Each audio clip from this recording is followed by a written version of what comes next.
Huh. My hair looks all weird. Oh, wow. Okay, I don't love this dress on camera at all. Wow. It's okay.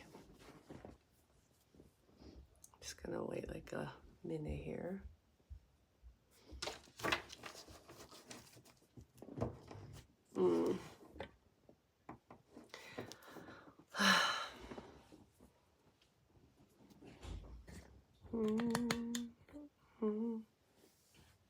Let's get some cards ready.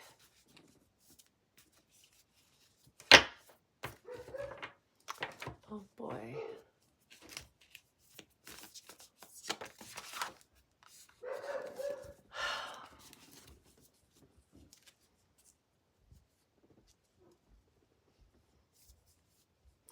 I'm just gonna get started in a minute and then people can just see it, I guess, in the replay.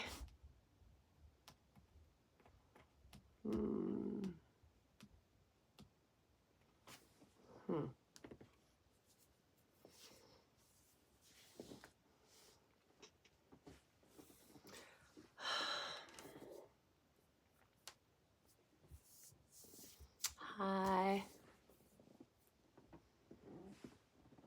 Just getting ready to start in a few seconds. Hi. I hope everyone had a good holiday.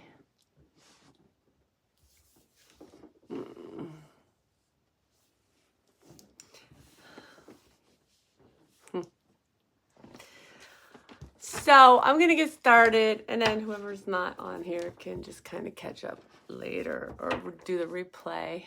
Thank you. So I wanted to do this video.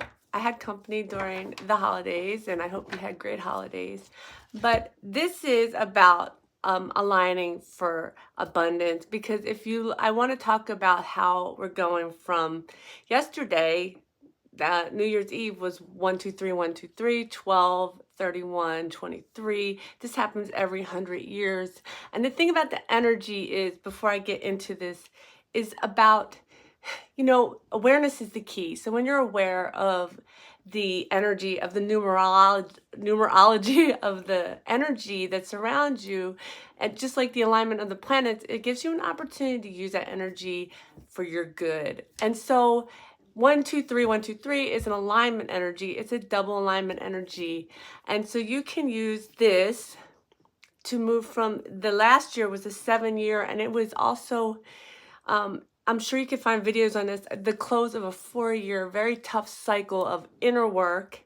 If you look at how the planets lined up, December 2019 to December 2023, you can see that this was supposed to be really closing of that cycle. And so 7 is about a spiritual journey. It's about an inward journey to healing, and an 8 is about abundance. And so this 1, 2, 3, 1, 2, 3, the New Year's Eve going into the new year of the 8 is aligning for abundance. And so with you, regardless of what, you don't have to tell your counterpart this, right? Whether you're the masculine or the feminine, if you align yourself, then it makes it easier for your counterpart to align. And of course, they have free will. And then, if they're stubborn, like, there's certain counterparts that, all right, I met my counterpart's higher self in the beginning, probably about 7, 8 years ago, or worked with, and he tried to teach me stuff, and I was stubborn. I'm a little bit Italian, so so if you're stubborn, it might take longer, but you don't ever have to. You share an energy field with your counterpart. It's a permission slip that you give to each other when you kind of come together on the earth plane. And so when you line up, it makes it easier for them to line up, to follow through eventually. And if you do tell your counterpart, then they often don't listen anyway, and they'll come back and tell you like they figured it out for themselves, even though you told them 3 years ago. And that's frustrating. So just let it go. Okay, so let's pull some cards for this beautiful, abundant new year. It's about moving from all of this harsh inner work. Oh, it's been a rough several years, more than 4 years for some. I mean, and if you did it all in the past 4 years or 2 years or 1 year, then you know you took it even heavier. And so not necessarily, I just heard not necessarily. So some maybe took, you know, a lot anyway, but it doesn't matter. So what we're looking forward to is abundance, moving out of this inner work and into bringing abundance into your life. What it means in number 8 is abundance. It's about infinity. So it can be about bringing this connection together, healing it and bringing it together. It can just be about abundance in your own life. It's about bringing into the physical world all that you've worked to manifest by going inward for all this time. So I'm going to pull some cards now. And I'm going to pull from the angels and ancestors. Okay, that's too many. Well, we got the Earth Mother, huh? Well, they just want to fly out for this abundant and the Sky Father. Earth Mother and Sky Father. That's like Emperor and Empress, huh? In this deck, but we got one right here. So we're going to take this broken arrow. Embrace the energy of peace. We embrace the energy of peace as we move forward into this new year, right? And the bottom of the deck is see, or see beyond the current situation. So whatever's going on, you know, and if you've been sick, you might be burning out these energies so you can move forward. A lot of people do that at the end of the year. So seeing beyond the current situation, you know, a lot of times people say, don't look at what your counterpart is doing in the 3D. Don't trust that. Trust what you feel on the inside. Trust your own intuition and embrace the energy of peace. Peace means we reintegrated all this learning, all this inner work that we've done. We can reintegrate it back within and move forward with peace. And what else do we have for this new year? Okay, this one wants resistance. Resistance to rites of passage. Okay. So when you get the resistance card, this really kind of, I'm seeing in this her looking back. So I feel like this is about last year. There was so much resistance, right? So much resistance. But as the year ends, we understand that these were rites of passage so that we can move forward into abundance, right? And again, like I said, it's kind of like a permission slip if you want to look at it that way. Take this energy and use it to your advantage. You don't have to be a victim. We're not victims. You're supposed to learn that on this journey anyway, you know, that you are the captain of your own.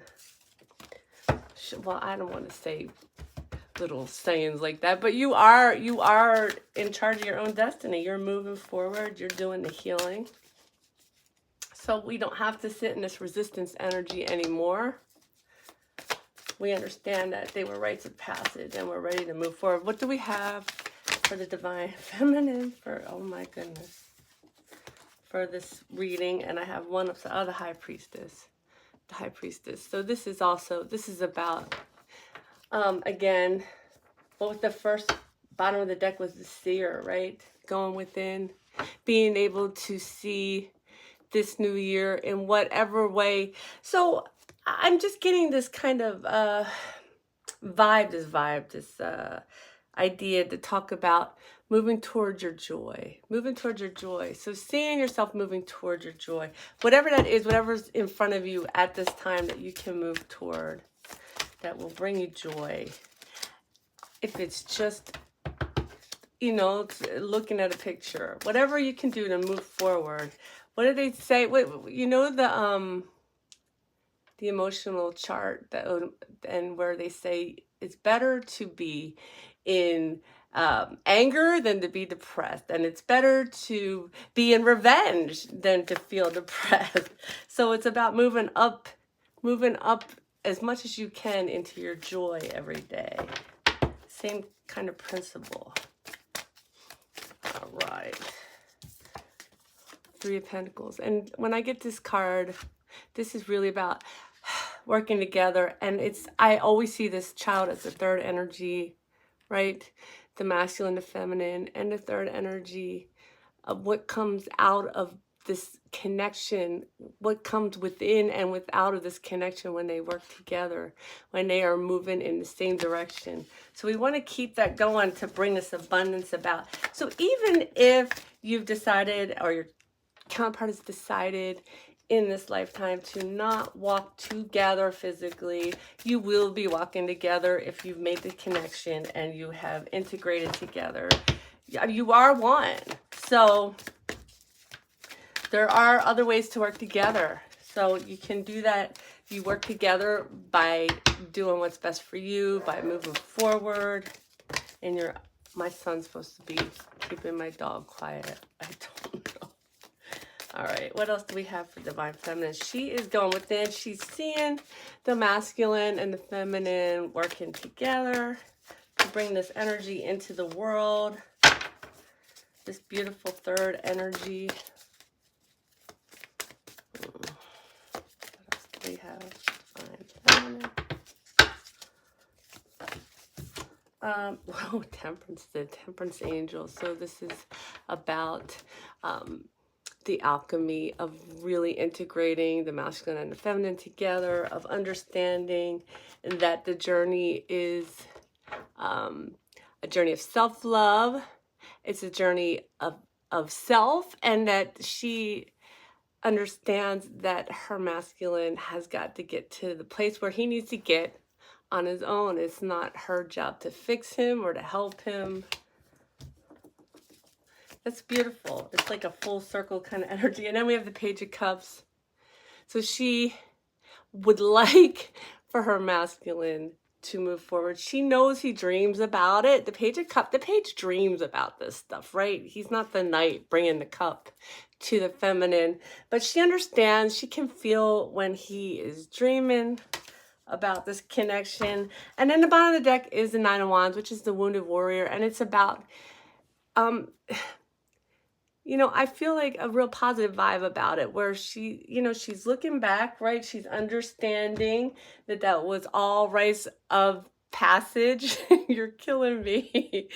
And that, that she has stood strong through this journey, and that she's going to stand strong. She's not going to be pulled back out of her power.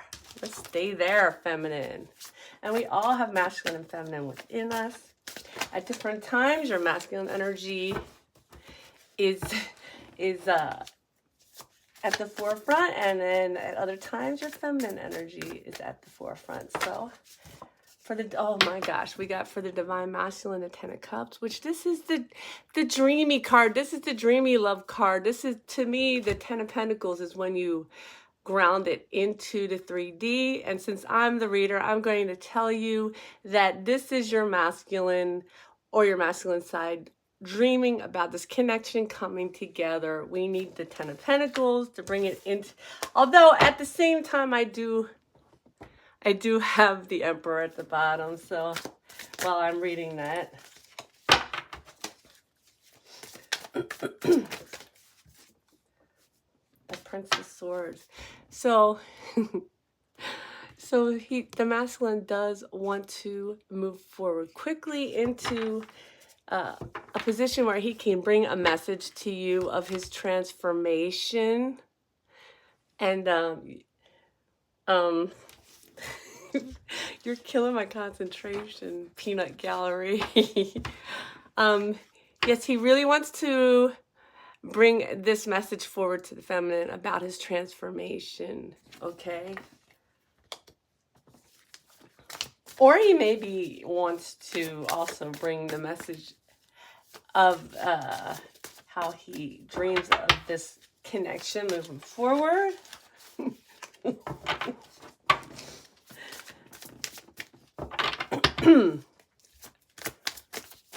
Okay, what else do we have for the Divine Masculine? That's too many.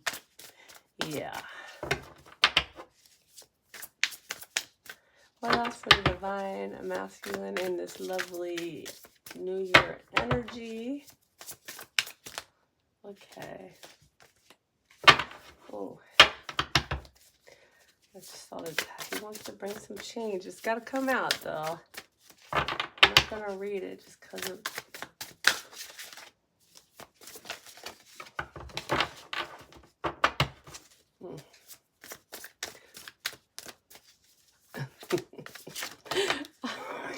God, I'm trying really hard to get my stuff together. Okay, hold on. Try this one more time here. Give me another card for the divine masculine, some message. Wow. Well, he seems to be quite, maybe he's a little frazzled, the masculine, or the masculine with the action taker within is feeling a little frazzled, maybe. That's two. That was the Death card and the Ten of Wands. I like those together. Okay. Here we are. We have the Five of Cups. Oh boy. So with what we've read already, he is in this dream of how the connections, and a five is a temporary energy, but it's an energy where the masculine is again looking at, he keeps going back to this, looking at where he went wrong in this connection instead of turning around and looking toward the two cups that are divinely placed for him, right? But I feel like it's part of, just part of the process. Part of the process. How many times do we go through these cycles and get frazzled and dazzled and... Okay, one more card for the divine masculine. Oh, wow, that's interesting. So the King of Pentacles came out, okay? So that tells me that he's really going to move through this Five of Cups energy really quickly into this position of the King of Pentacles. He's steady. He can hold down, you know, a job. He can put his roots in the earth and move forward in a situation in a very steady manner. You trust him. You want to be around him because you know that his intentions are good, that he has a lot of love in his heart, and he has his stuff together. He has his pentacles in place. And the bottom of the deck is the Queen of Cups. And she is the queen of all the love. She's got all the love for you, okay? So he knows that his feminine has all this love for him, and he wants to bring the cup to her. I just keep seeing the cup at her head here, right? There's a moon there, right? That's divine feminine.